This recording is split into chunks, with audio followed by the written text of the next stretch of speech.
नमस्कार दोस्तों, मैं हूं भाग्यराज। आप सभी का स्वागत करता हूं मेरे अपने YouTube चैनल पर।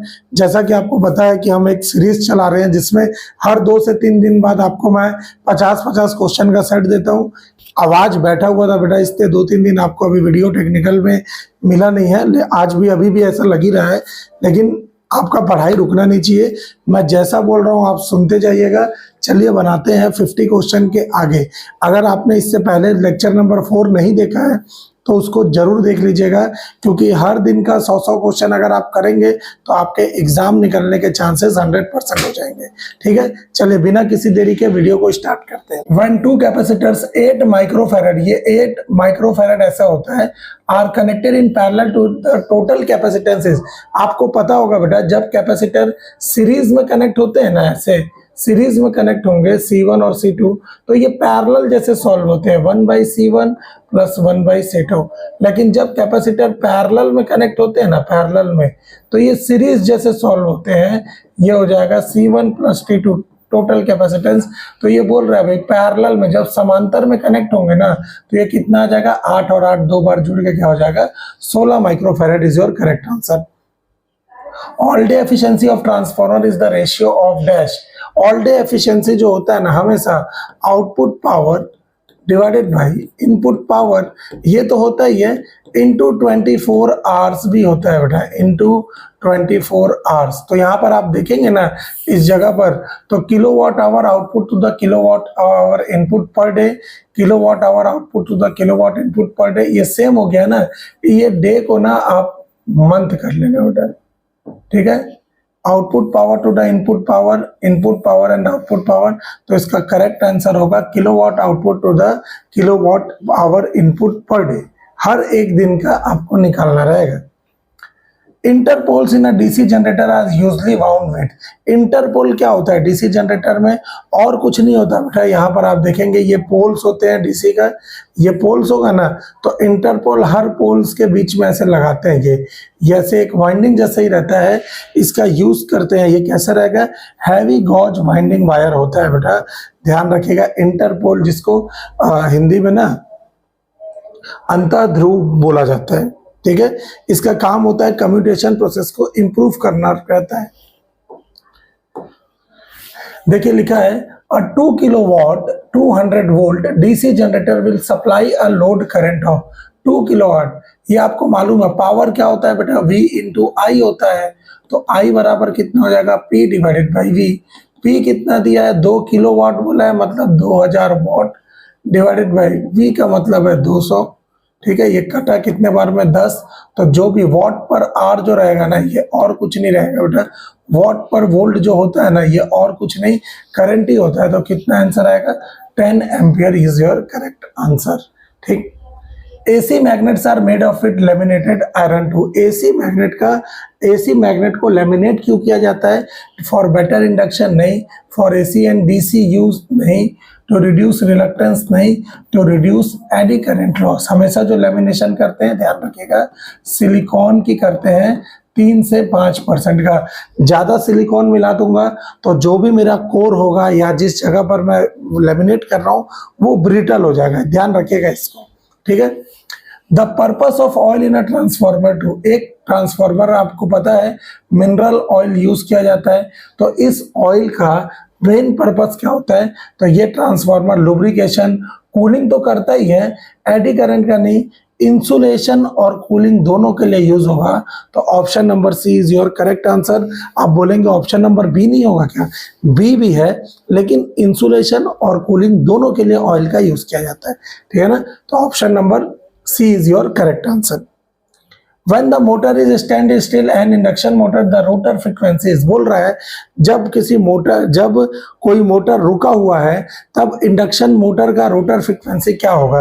आपको मालूम है बेटा कि जब भी स्लिप का बारी आता है ना, स्लिप होता है NS minus NR divided by NS, ये हमेशा होता है।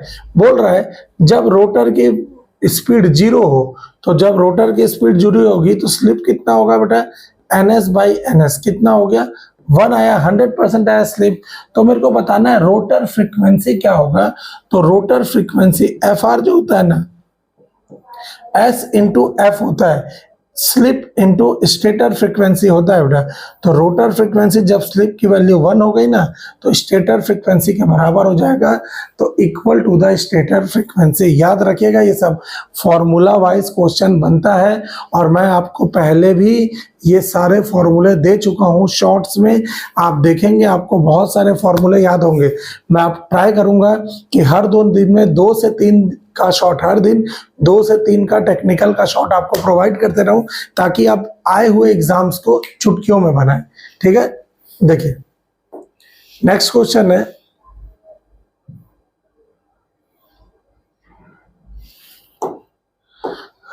the synchronous speed of an 8-pole induction motor operates as 50 hertz supply dash is.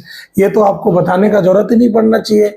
ns equal to क्या होता है 120 f अपॉन p होता है। तो आपका कितना हो गया 120, फ्रीक्वेंसी कितना दिया है बेटा 50 हर्ट्ज बोला है, डिवाइडेड बाई p की वैल्यू 8 दिया है, 4 दूनी 8, 4 तिया 12, 2 25 हम 100, ये कितना हो गया 25 तिया 75, ये 7500 RPM is your correct answer. ठीक है ना, ये ऐसे इसको बनाते हैं। एक क्वेश्चन आप अभी तक में 5 पेपर हुआ, आप पांचों में देखेंगे इस टाइप के क्वेश्चन आपको हमेशा मिलेंगे। इलेक्ट्रिकल नॉन टेक से ज्यादा आसान है बेटा, अगर आप उसको एक कंटिन्यूटी में पढ़ते हैं तो एक सीक्वेंस वाइज एक स्ट्रेटजी में पढ़ते हैं तो आपको इससे आसान कुछ मिलेगा ही। ठीक है ना, चले। The direction of rotation of DC motor is determined by, एक डीसी मोटर के डायरेक्शन ऑफ रोटेशन जो घूमने की दिशा होती है घूमने की, उसको मैं किस रूल से देता हूं भाई, Fleming right hand rule, Fleming left hand rule, corkscrew rule या राइट हैंड ग्रिप रूल। तो ध्यान रखिएगा मोटर होगा ना तो मोटर में हमेशा फ्लेमिंग लेफ्ट हैंड रूल लगेगा, अगर जनरेटर हुआ जनरेटर तो फ्लेमिंग राइट हैंड रूल लगता है। तो ये मोटर है तो क्या हो जाएगा इसका answer Fleming left hand rule. ठीक है, the back EMF of DC motor depends on the, एक डीसी मोटर का जो बैक ईएमएफ है ये किस पर निर्भर करता है बेटा, आपको बताना है। Shape of the conductor, type of commutator, field flux या ब्रश मटेरियल। तो ये तीनों में नहीं करता बेटा, ध्यान रखिएगा। फील्ड फ्लक्स ये ईवी इक्वल टू क्या होता है बेटा 5ZNP अपॉन 60A, है ना, ये होता है ना, जहाँ 5 होता है फ्लक्स पर पोल, Z होता है number of armature conductor, P होता है स्पीड इन आरपीएम, P का मतलब है पोल और A का मतलब है पैरेलल पाथ। अगर ये मैं बोला कि लैप वाइंडिंग के लिए A बराबर कितना होता है P के लिए और वेव वाइंडिंग के लिए A बराबर कितना होता है बेटा 2, हमेशा ये ध्यान रखना है। ठीक है, a starter is necessary to start a DC motor because, एक डीसी मोटर में स्टार्टर क्यों आवश्यक होता है, तो इसका पहला है कंट्रोल्स द मोटर स्पीड, नहीं भाई, लिमिट्स द स्टार्टिंग करंट, बिल्कुल सही, स्टार्टिंग करंट को ही लिमिट सीमा प्रदान करने के लिए स्टार्टर लगाया जाता है। लिमिट्स द बैक ईएमएफ नहीं होगा, लिमिट्स द फील्ड करंट नहीं होगा। ठीक है, स्टार्टिंग करंट को हमेशा सीमा प्रदान करने के लिए लगाया जाता है। When the load is removed from an induction motor, the speed will be, जब एक अचानक से इंडक्शन मोटर के लोड को हटा दो तो उसकी स्पीड क्या होगी, तो स्पीड थोड़ी सी बढ़ जाएगी बेटा, इंक्रीज स्लाइटली, है ना, ये ऐसे थोड़ा सा इसका कर्व उड़ जाता है। ठीक है, चले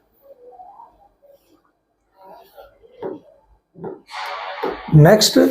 विच motor would you select as a drive for a clock, मतलब बोल रहा है एक घड़ी के लिए आप इनमें से किस मोटर को सेलेक्ट करेंगे, तो single phase synchronous motor, single phase capacitor start motor, DC series motor या सिंगल फेज इंडक्शन मोटर।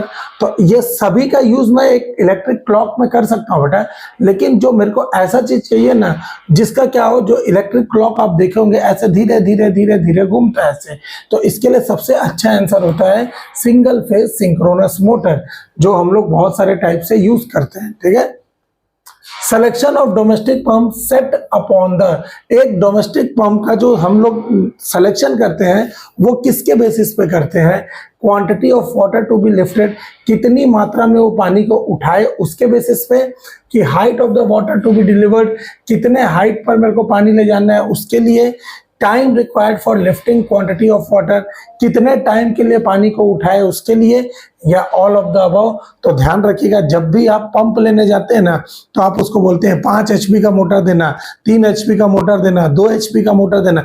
इसका मतलब है आप सिर्फ उसकी पावर की बात कर रहे हैं, और जब पावर का बात कर रहे हैं ना, इसका मतलब आप जो सिलेक्शन कर रहे हैं वो केवल और केवल उसको उठाने का, मतलब वो कितना हाइट तक क्या कर रहा है, quantity of water to be lifted, यही चीज यहाँ पर क्या है यूज कर रहा है। हाइट का बात नहीं है ना, कितनी क्वांटिटी वो पानी को उठा सकता है। 5 एचपी का मोटर है तो 5 एचपी ज्यादा ही जाएगा, है ना, तो ऐसे करके मोटर का रेटिंग होता है ये सब चीजें।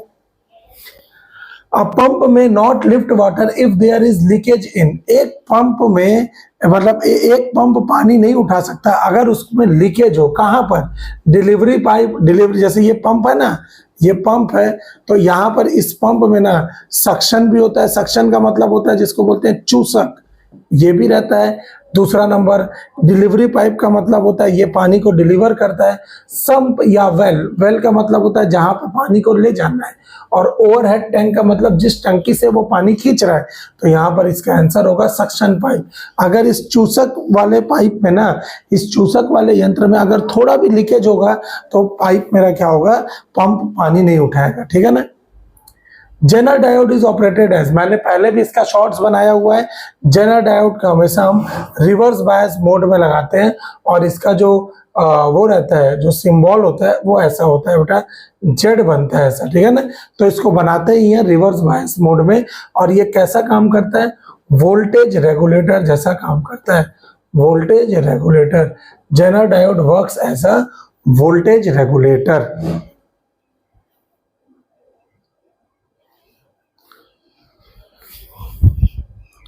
Single phasing preventer is specially design for, ये सिंगल फेसिंग प्रिवेंटर का मतलब होता है सिंगल फेस से रोकथाम करने वाले को हम कैसे डिजाइन करते हैं बेटा।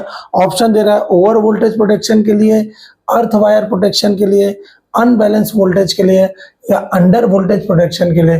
तो हमेशा अर्थ वायर के लिए ही single phasing prevention specially design होता है। आपको मालूम है अर्थ वायर कहाँ होता है भाई? सबसे जो लीकेज करंट को क्या करता है, अर्थ कर देता है, ठीक है।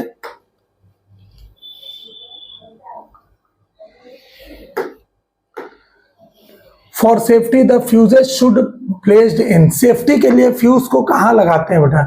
न्यूट्रल वायर के साथ नहीं, अर्थ वायर के साथ नहीं, एनी वायर के साथ नहीं, हमेशा फेज वायर के साथ लगाते हैं। और एक जो ना लाइव वायर जो बोलते हैं, इसी के साथ ना ये जो फ्यूज होता है ना, सीरीज में जुड़े रहता है बेटा। फ्यूज वायर हमेशा लाइव वायर के साथ सीरीज में जुड़े रहता है, ठीक है। और इसको फेज के साथ ही कनेक्ट करते हैं। ELCB इसका फुल फॉर्म होता है earth load circuit breaker, are specially use to disconnect the supplies in dash condition. ये जो अर्थ लोड सर्किट ब्रेकर का यूज मैं किसके लिए करूंगा बेटा? ग्राउंड और अर्थ के लिए, शॉर्ट सर्किट के कंडीशन के लिए, ओपन सर्किट के कंडीशन के लिए, या ओवरलोड के लिए। तो इसका आंसर होगा हमेशा शॉर्ट सर्किट के कंडीशन के लिए ना मैं अर्थ लोड सर्किट ब्रेकर का उपयोग करता हूं, ठीक है। The frequency of voltage generated by an alternator having 4 poles and running at 1800 RPM is, एक बोल रहा है कि जिसका अल्टरनेटर का 4 पोल है, मतलब P बराबर 4 दिया है, रनिंग दिया है, NS बराबर दिया है 1800 RPM, तो उसका मेरे को बताना है क्या? फ्रीक्वेंसी बताना है, F का मान निकालना है। नहीं आ जाएगा बेटा, NS इक्वल टू कितना हो जाएगा? 120 F/P। तो NS दिया हुआ है 1800 इंटू P की वैल्यू कितना दिया है? 4 डिवाइडेड बाई 120। आप इसको सॉल्व करेंगे तो 4 दिया 12, 0 से 0 कट गया, 3 6 की 18, 0। तो आंसर कितना है? 60 hertz is your correct answer, ठीक है। The current taken by an electric iron of 80 watt 240 volt is dash। एक बोल रहा है एक इलेक्ट्रिक आयरन कितनी धारा लेगी यदि इसकी शक्ति 80 वॉट और वोल्टेज 240 वोल्ट है। तो इसको आयोग ने कट कर दिया है। कट का मतलब है इसको नेग्लेक्ट कर दिया है, निकाल दिया है, एलिमिनेट कर दिया है। क्यों किया है? क्योंकि ये ऑप्शन मैच नहीं कर रहा है। आप देखेंगे इस जगह पे आपको मालूम होता है बेटा पावर बराबर होता है V इंटू आई। तो I बराबर कितना हो जाएगा? P बाई V होगा। P कितना दिया है? 80 डिवाइडेड बाई ये कितना दिया है 240। आप सॉल्व करेंगे तो 8 एकम 8, 8 तिया 24 कितना है 1/3 एम्पियर, या इसको मैं बोलूंगा 0.33 एम्पियर। ये ऐसा आना चाहिए था, लेकिन इसमें क्या दिया है 3 4 5, इसीलिए इसको आयोग ने कट कर दिया है। आप इसको एक को 1/3 ऑप्शन ले लो, एक को 0.4 ऑप्शन ले लो, एक को 1/5 ले लो, तो आपका आंसर कितना आ जाएगा 1/3 एम्पियर। आयोग ने कैंसिल किया, हमको तो बनाना है ना, तो हम बना रहे हैं।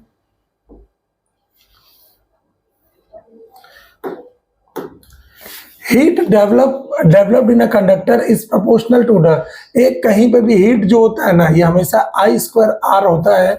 तो बोल रहा है स्क्वायर ऑफ द पावर, नहीं भाई स्क्वायर ऑफ द पावर नहीं, स्क्वायर ऑफ द रेजिस्टेंस भी नहीं होता, स्क्वायर ऑफ द, ये भी रेजिस्टेंस सेम हो गया, रिएक्टेंस कर लीजिएगा, इसको रिएक्टेंस कर लीजिएगा, ठीक है। हमेशा होता है स्क्वायर ऑफ द करंट, ठीक। मैं आप देखिए बेटा, कुछ कुछ चीजें ऐसा होगा जो थोड़ा बहुत आपको एडजस्ट करना पड़ेगा।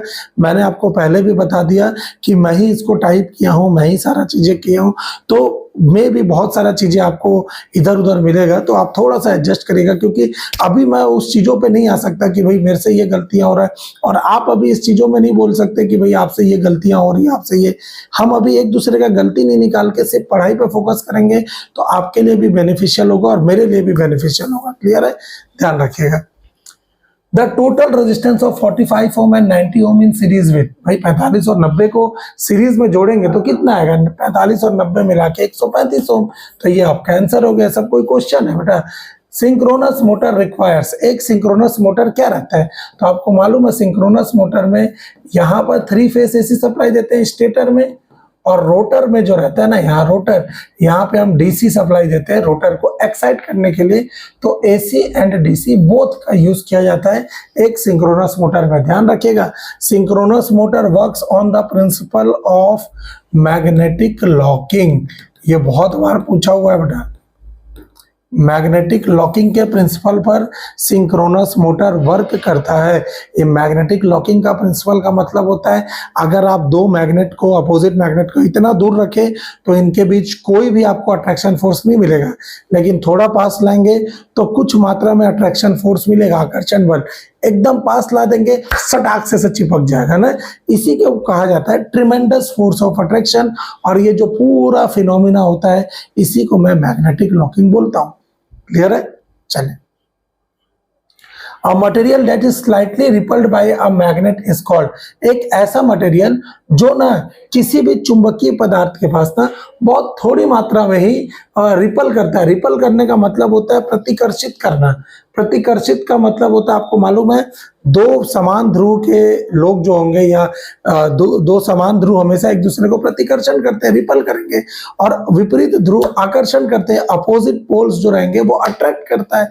तो यहाँ पर बोल रहा है ऐसा कौन सा है जो स्लाइटली रिपल्ड करता है, तो इसका आंसर होगा भाई डाई मैग्नेटिक। देखिए मैं लिख देता हूं, इसको बोलते हैं चुंबकीय, पैरामैग्नेटिक को बोलते हैं ये अनुचुंबकीय,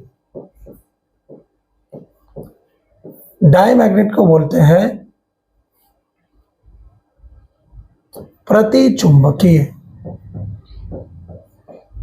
और फेरोमैग्नेटिक को बोलते हैं लौह चुंबकीय। तो जो प्रतिचुंबकीय पदार्थ होते हैं ना, वो थोड़े से रिपल हो जाते हैं, दूर हट जाते हैं, ठीक है। आकर्षण का गुण तो होगा ही नहीं, रिपल्सन का भी नहीं होता, एकदम फट से हट जाते हैं। क्लियर है। अगला है, resistance of aluminum wire is given length and diameter when compared with that of copper wire is, क्या बोल रहा है, एक एल्यूमिनियम का वायर का रेजिस्टेंस का लेंथ और डायमीटर मतलब लंबाई और व्यास when compared with that copper wire, जब मैं उसका कॉपर वायर से तुलना करूं तो क्या होगा, सेम होगा? नहीं भाई, लेस इररेस्पेक्टिव ऑफ साइज का मतलब होता है कि साइज के रेस्पेक्ट में ना हो, ना, तो ये भी नहीं होगा। More irrespective of the size मतलब साइज के रेस्पेक्ट में लेने का जरूरत नहीं पड़ता है। तो option number B is your correct answer. If the diameter of given length is double its resistance will be, आपको मालूम होगा बेटा R इक्वल टू क्या होता है, रो एल डिवाइडेड बाई ए, और ए का है rho L divided by pi by 4 D square ये होता है।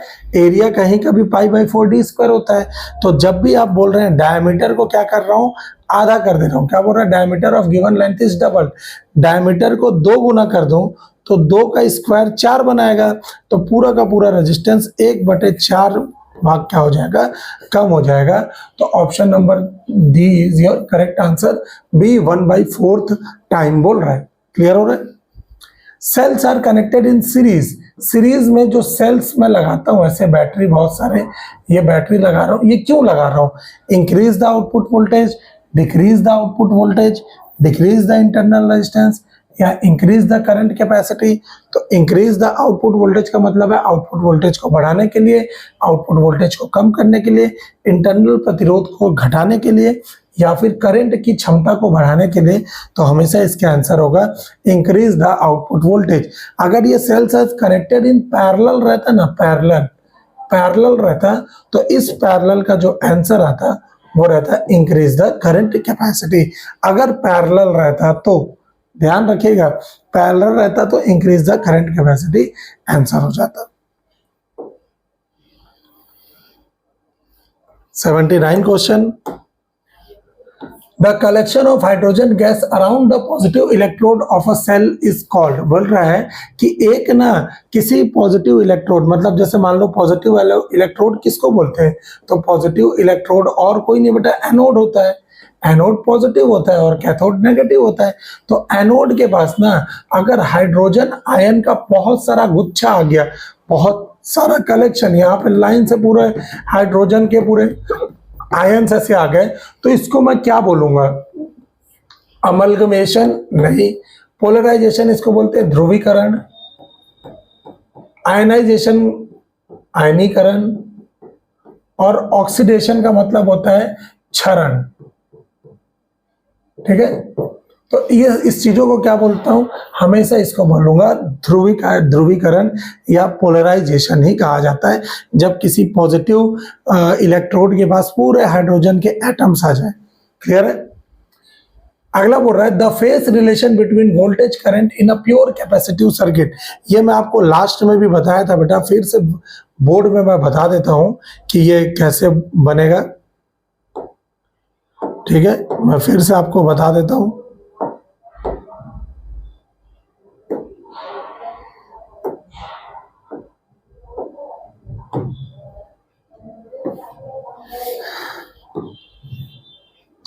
देखिए, सबसे पहला नंबर जो चीज बता रहा हूं ध्यान से देखिएगा, प्योर रजिस्टिव केस में अगर ये बात कर रहा है प्योर रजिस्टिव, अगर एक सर्किट में सिर्फ और सिर्फ रेजिस्टेंस कनेक्ट हो तो क्या होगा, तो एक सर्किट में अगर मैं वोल्टेज को रेफरेंस लूंगा तो करंट क्या होगा, हमेशा इस वोल्टेज के सेम फेस में होगा। या फिर इसको ऐसा भी बोल सकता हूं, अगर मैं करंट को रेफरेंस लूं, रेफरेंस का मतलब होता है बेटा आधार मानना। आप पढ़ाई कर रहे हैं, आप किसी ना किसी बुक का रेफरेंस लेते होंगे, कहीं ना कहीं किसी ना किसी टीचर का रेफरेंस लेते, वही आपका आधार होता है। तो आधार मानना, तो ये भी आधार मान रहे हैं, तो वोल्टेज हमेशा इसके क्या होगा, फेज में होगा। ऐसे मैं बोल रहा हूं प्योर कैपेसिटिव या प्योर इंडक्टिव सर्किट, जब सर्किट में शुद्ध प्रेरक हो, इंडक्टिव, प्योर इंडक्टिव के केस में अगर मैं वोल्टेज को रेफरेंस ले रहा हूं, ध्यान से देखिएगा, वोल्टेज को अगर रेफरेंस लूंगा ना, तो जो धारा होगी बेटा, जो धारा होगी वो हमेशा वोल्टेज से 90 डिग्री क्या करेगा, लैग करेगा। ठीक है, हमेशा वोल्टेज से 90 डिग्री लैग करेगा। लेकिन यहाँ ये धारा का है बेटा। अगर सेम चीज अगर मैं बोलूं, अगर मैं धारा को वो लेता, अगर मैं धारा को रेफरेंस लेता, क्या हो गया, धारा को रेफरेंस लेता ना, तो इसके लिए क्या हो जाता, वोल्टेज 90 डिग्री लीड करता बेटा, ये लीड हो जाता। ऊपर बन रहा है तो लीड, नीचे बन रहा है तो लैग। इसको ऐसी समझिएगा कि मैं बोला आपके पास 10 रुपए है, मेरे पास 20 रुपए है, तो मैं ऐसे बोलूंगा आपके पास मेरे से 10 रुपए कम है या मेरे पास आपसे 10 रुपए ज्यादा है, हम दोनों अपनी अपनी जगह पे सही है। सेम ये भी, वोल्टेज को आधार मान रहा हूं तो धारा लैग कर रहा है, लेकिन इसको उल्टा बोल दूं, धारा को आधार मान रहा हूं तो वोल्टेज लीड कर रहा है। ठीक है, यहां पर सेम प्योर कैपेसिटर के लिए अगर मैं बात करूंगा तो क्या होगा, संधारित्र के लिए अगर मैं बोला कि वोल्टेज को मैं रेफरेंस ले रहा हूं तो जो धारा होगी 90 डिग्री लीड करेगी, या फिर अगर मैं धारा को रेफरेंस ले रहा हूं तो जो वोल्टेज होगा ना वो 90 डिग्री लैग करेगा हमेशा। ठीक है, ये सब समझ आ रहा है। सेम यहाँ पे हमको प्योर कैपेसिटिव सर्किट क्या बात किया है, तो प्योर कैपेसिटिव सर्किट में यहां पर देखेंगे हम इस जगह पर,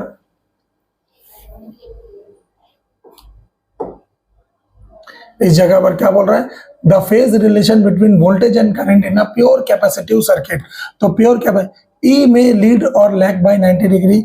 मैंने क्या बोला था, अगर मैं वोल्टेज को रेफरेंस लूंगा तो कैपेसिटिव सर्किट में क्या होगा, आई जो होगा 90 डिग्री ऊपर बन रहा है, मतलब आई 90 डिग्री लीड करना चाहिए।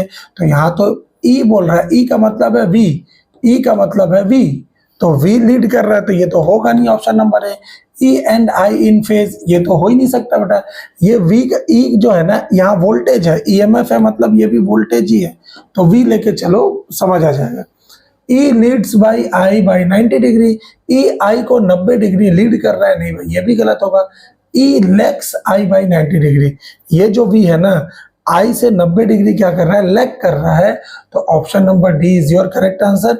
आप इसको ऐसा भी बोल सकते थे कि अगर आई को मैं रेफरेंस लूंगा तो वी क्या होगा, हमेशा 90 डिग्री लैग कर रहा होगा, तो option number D is your correct answer. ये सब क्वेश्चन को ना बेटा ऐसे ही बनाना पड़ता है, कंसेप्ट याद नहीं रहेगा, आप हमेशा पीछे होते जाएंगे, 1 नंबर 2 नंबर 3 नंबर ये सब चीज़ों से करते रहेगा। मैं बार बार बोल रहा हूँ, अगर आपको पूरा डिटेल में पढ़ना है तो राजन्स कैरियर प्राइवेट लिमिटेड सेक्टर 6 में आइए, मैं वही मिलूंगा, हम एक अच्छे तरीके से पढ़ाई को स्टार्ट कर सकते हैं। ठीक है, अगला क्वेश्चन बोल रहा है 81 में, अ लेड एसिड सेल, देखिएगा ध्यान से, a lead acid cell is rechargeable because, एक लेड एसिड सेल रिचार्जेबल होता है, क्यों, its electrolyte is sulphuric acid, it is a wet cell, its reaction is reversible, its electrolyte has high specific resistance. ये SP लिखा है ना, इसका मतलब है स्पेसिफिक रेजिस्टेंस, स्पेसिफिक का मतलब होता है विशिष्ट प्रतिरोधकता।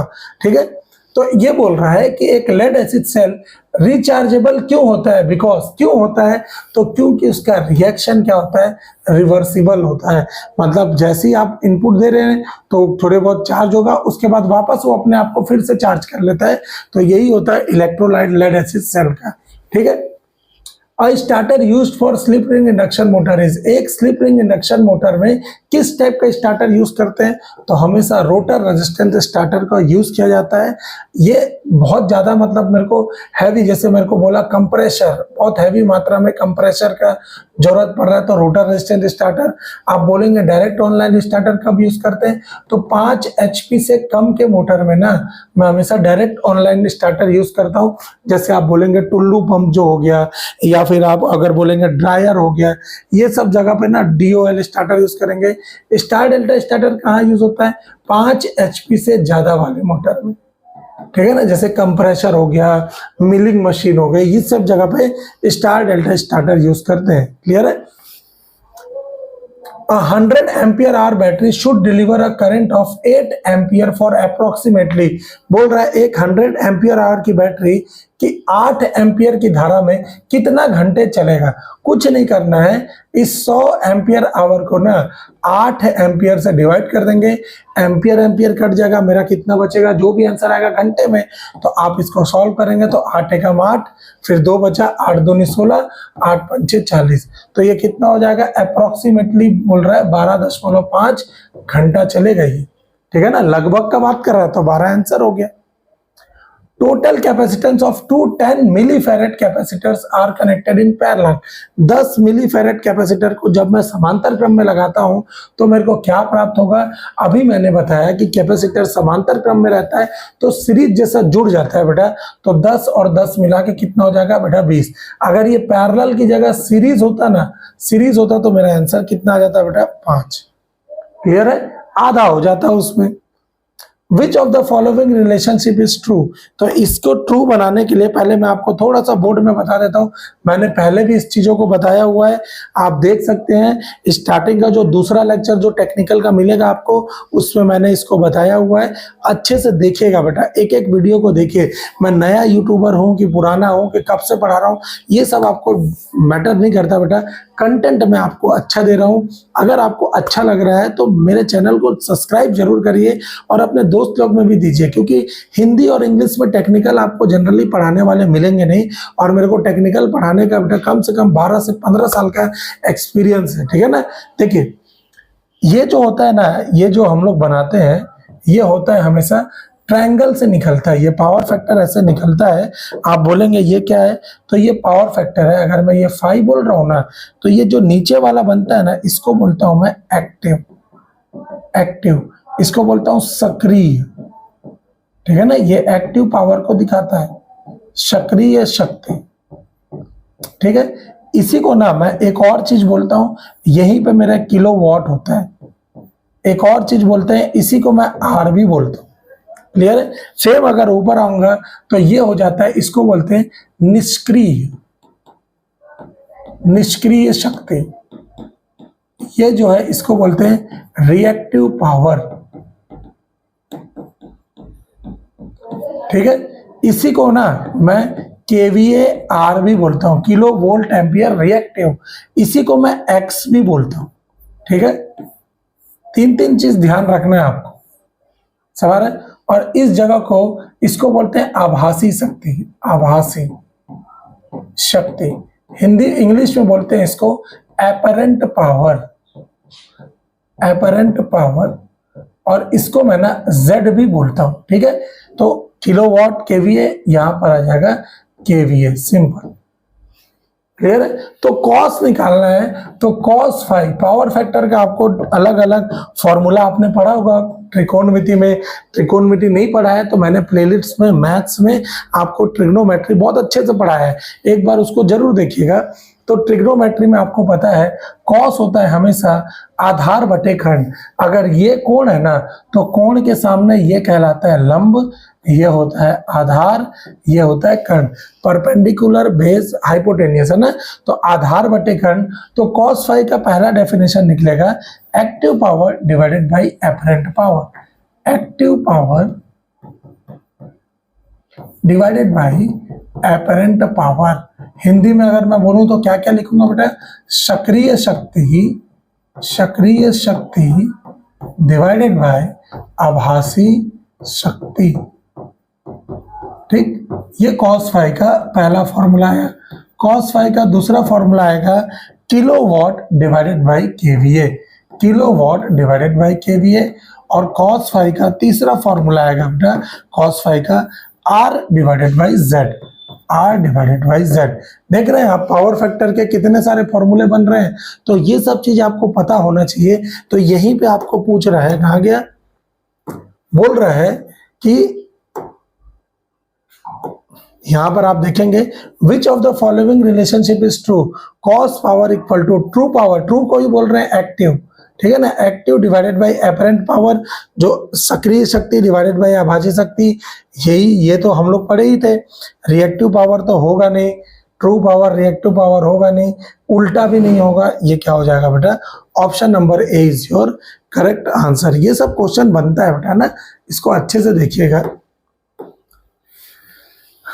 In a 3-phase alternator for coil have a phase difference of, एक 3-phase alternator का जो कॉइल होगा किस फेज डिफरेंस में होता है, हमेशा 120 डिग्री के अंतराल में रहता है, ठीक है ना। 120 डिग्री पर ही शिफ्ट होता है। Power in a 3-phase balance load. देखिए मैं आपको ये भी बताया हूँ बेटा, एक पावर कितने टाइप के होते हैं। तो पावर के लिए भी हम थोड़ा सा देख लेते हैं। देखिए डीसी सर्किट का अगर मैं बात कर रहा हूँ ना, तो पावर होता है P बराबर V इंटू आई, पावर बराबर V square divided by R, power बराबर I स्क्वायर R। ये तीन फॉर्मूला चलता है डीसी में, ठीक है। एसी सर्किट का जैसे ही बात करता हूं ना, तो एसी सर्किट में दो टाइप का पावर निकलता है, एक सिंगल फेस में और एक 3 फेज में। तो सिंगल फेस में मैं बात करूं तो पावर होता है VI cos phi ये होता है। लेकिन जैसे थ्री फेस में बात करता हूं ना, तो थ्री फेस में एक पावर आता है लाइन के लिए, एक पावर होता है फेस के लिए।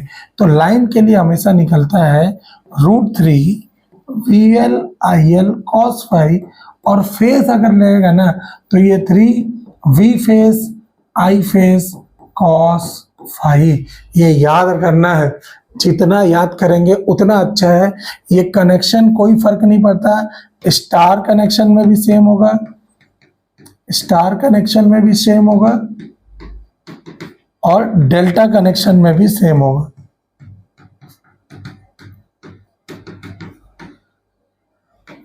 ठीक है, आप मुझे बताएंगे बेटा, अगर आपको इलेक्ट्रिकल शुरू से पढ़ना है कि डेली आपको मैं 20-20 मिनट के कंसेप्ट को एक टॉपिक वाइज, जैसे मैं बेसिक इलेक्ट्रिसिटी चालू कर रहा हूँ, पूरा धीरे धीरे आपको पढ़ाते जाऊं।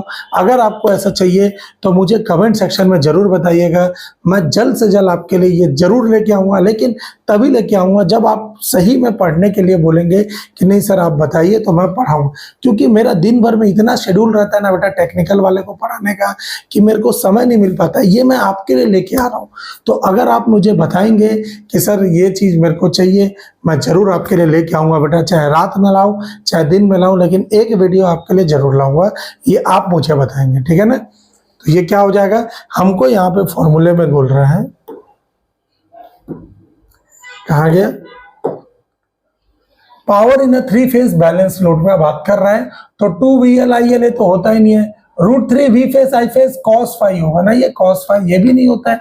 3 V face I face cos phi ये होगा, 3 VL IL cos phi नहीं होता है, √3 VL IL cos phi होता है। तो आपका option number C is your correct answer, ठीक है।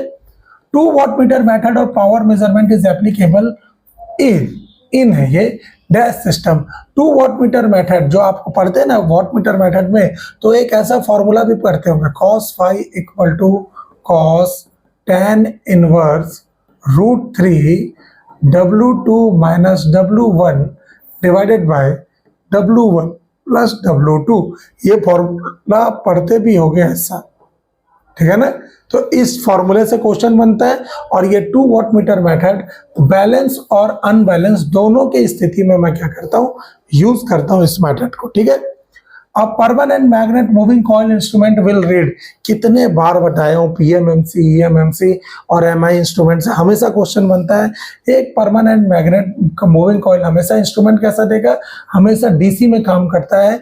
ये हमेशा एवरेज वैल्यू देता है, एवरेज वैल्यू मैग्नेटिक इफेक्ट के सिद्धांत पर काम करता है, मैग्नेटिक इफेक्ट के सिद्धांत पर काम करता है। स्प्रिंग कंट्रोल मेथड यूज करते हैं, स्प्रिंग कंट्रोल मेथड यूज करते हैं। PMMC में एडी करंट डैम्पिंग यूज होता है, एडी करंट डैम्पिंग यूज किया जाता है इसमें। और साथ में अगर मैं बात करूं तो PMMC का जो डिफ्लेक्शन टॉर्क होता है BINA होता है, बिना, ये लीनियर होता है बेटा, लीनियर, ध्यान रखिएगा। ये इतने सारे पॉइंट्स बता रहा हूं, जितने बार आप बताएंगे उतना चीजें आपके दिमाग में बैठेगा, क्लियर है। और gravity control instrument will read, कैसे एक ग्रेविटी कंट्रोल को, कंट्रोल मेथड वाले को मैं कैसे रीड करूंगा, हमेशा वर्टिकली में लगा पाऊंगा। तो वर्टिकल क्वांटिटी हमेशा क्या करता है, ये रीड करता है। अगला बोल रहा है विच of the following effect is used in watt meter, एक वॉट मीटर में कौन सा इफेक्ट यूज होगा, कौन सा प्रभाव यूज होता है। तो आपको मालूम है वॉट मीटर को डायनेमोमीटर टाइप में या इलेक्ट्रोडायनेमोमीटर टाइप भी बोला जाता है। तो इसका आंसर क्या हो जाएगा, डायरेक्ट से दिख रहा है आपको, इलेक्ट्रोडायनेमिक, ठीक है ना। ये तो थर्मल होगा नहीं, केमिकल होगा नहीं, इलेक्ट्रोस्टैटिक होगा नहीं, तो कौन सा होगा, इलेक्ट्रोडायनेमिक।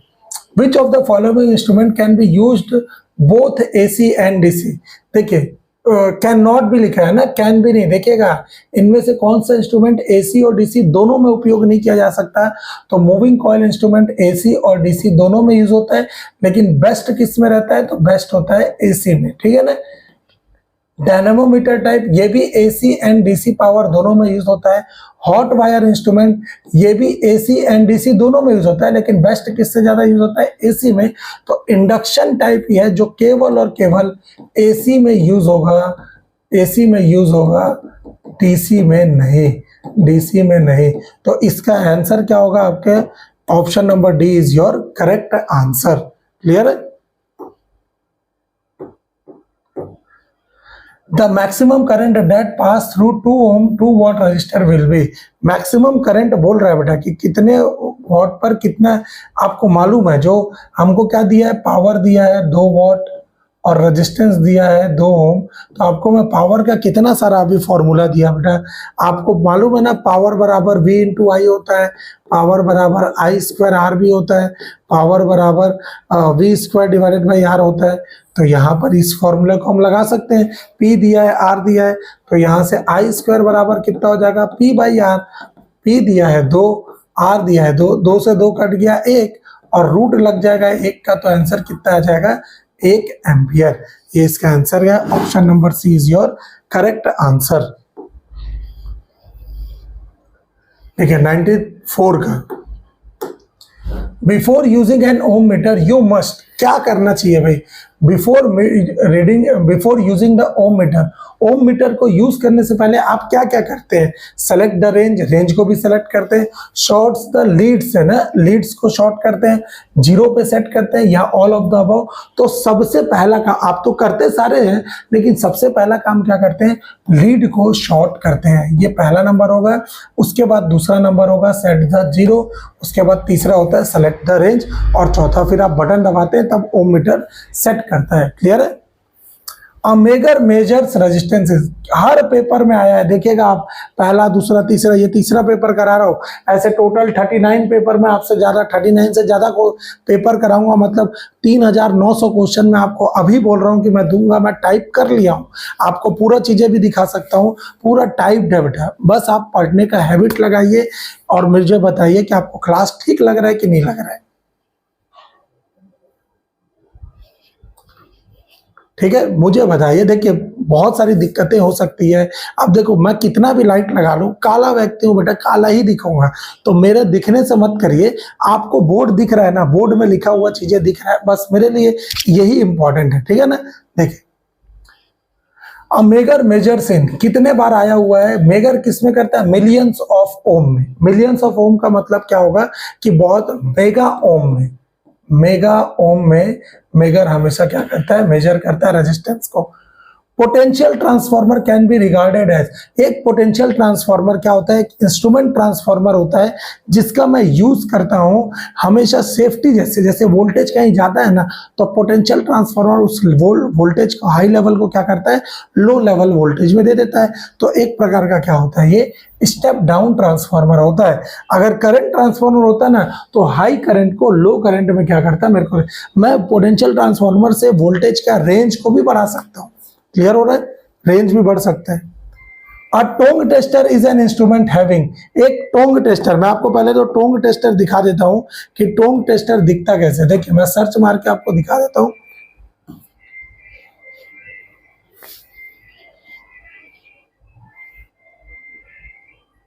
देखिए Tong tester,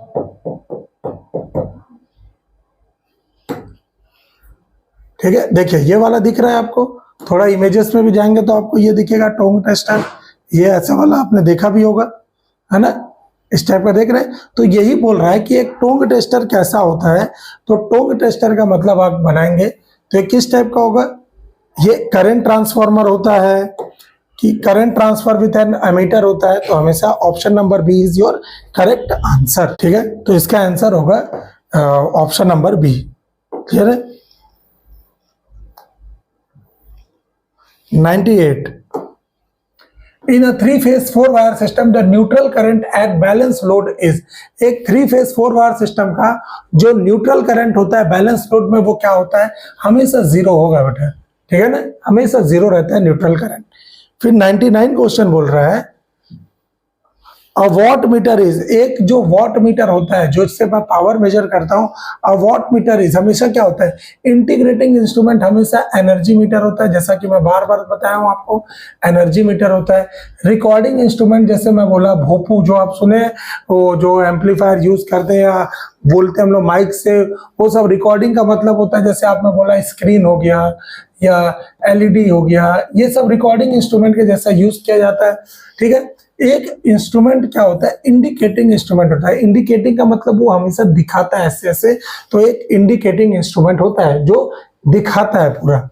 a three phase slip ring induction motor has, एक three phase slip ring induction motor में हमेशा क्या होता है बेटा, एंड रिंग होता है। ठीक है, तो इसका आंसर आएगा एंड रिंग रोटर। तो ये आपको मालूम होगा कि सैंडविच टाइप का रोटर ये तो होता ही नहीं है बेटा, ये तो ट्रांसफार्मर में एक प्रकार की वाइंडिंग होती है। ट्रांसफार्मर में, शेल टाइप ट्रांसफार्मर में एक प्रकार की वाइंडिंग होते हैं जिसको बोलते हैं सैंडविच टाइप की वाइंडिंग। ठीक है ना, ये ध्यान रखिएगा ये वाला। अगर आपको ये सब चीज समझ आ रहा होगा तो आई होप मेरा पढ़ाना सार्थक हो रहा होगा, क्योंकि अगर नहीं समझ आएगा तो दिक्कत होगा बेटा। तो ये वीडियो अगर आपको अच्छा लग रहा है तो अपने दोस्तों में जरूर शेयर करिए बेटा। इसमें मेहनत है, आप भी देख रहे हैं, मैं भी देख रहा हूँ कि भाई आप भी मेहनत कर रहे हैं, मैं भी मेहनत कर रहा हूँ, तो दोनों एक दूसरे को सपोर्ट करते हैं। इसमें मेहनत है। मैं आपसे गुजारिश करूंगा कि अपने दोस्तों या दोस्त टेक्निकल वाले ग्रुप में इसको जरूर डालें। और अगर आपको फुल प्रिपरेशन चाहिए तो मुझे जरूर बताइएगा, मैं यहाँ पर क्लास में तो लेके आऊंगा ही। अगर आपको ऑफलाइन पढ़ना है तो राजन्स करियर प्राइवेट लिमिटेड में आइए, मैं आपको वही मुलाकात करूंगा। ठीक है, चलिए मिलते हैं अगले वीडियो में। फिर 2 दिन बाद मैं फिर से 50 क्वेश्चन का लेके आऊंगा। 2-2 दिन का गैप इसलिए देता हूँ ताकि आप आराम से चीजों को बना लें। ये 3-4 दिन का गैप इसलिए हो गया क्योंकि आवाज पूरा मेरा बैठ गया था, अब जाके मेरा थोड़ा सा ठीक हुआ है, तो मैं आपके लिए बनाया हूँ। ठीक है ना, तो चलिए मिलते हैं अगले वीडियो में। Thank you so much. जय हिंद, जय